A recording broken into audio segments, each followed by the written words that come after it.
కాబట్టి సీతమ్మ విషయంలో లోకానికి ఉండేటటువంటి భక్తి అటువంటిది. అటువంటి రాముడు అవతార పరిసమాప్తి ఎప్పుడు చెయ్యాలి అసలు? న్యాయంగా అయితే అవతారం మనకు ఒక ప్రయోజనం ఉంటుంది. ఇందుకోసం వచ్చాను అని వస్తుంది అవతారం.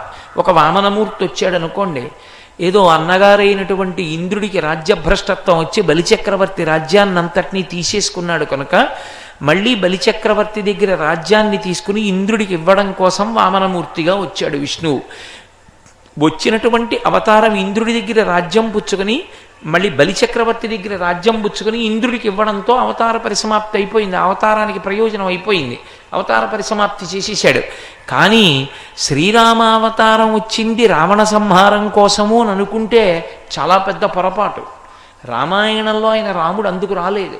కేవలం రావణ సంహారం చెయ్యడం కోసమే రాముడు వచ్చుంటే, రాముడు తరువాతి కాలంలో మళ్ళీ రావణ సంహారం అయిపోయిన తరువాత కూడా రాముడుండి సీతమ్మతో కలిసి ఉండి బిడ్డల్ని కని ఆ బిడ్డలకి పట్టాభిషేకం చేసి సీతమ్మ తల్లి వెళ్ళిపోయిన తర్వాత ఇక నేను ఉండలేనని అవతార పరిసమాప్తి చేశాడు.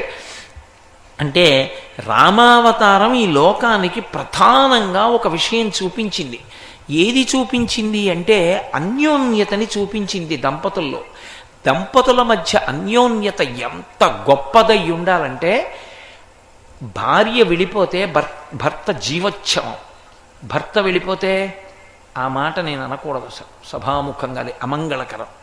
కాబట్టి దంపతులు అంత అన్యోన్యంతో అంత ప్రేమతో ఉండాలి తప్ప దానివల్ల నాకు ఈ సమస్య వచ్చిందన్న ఆలోచన లోపల రాకూడదు.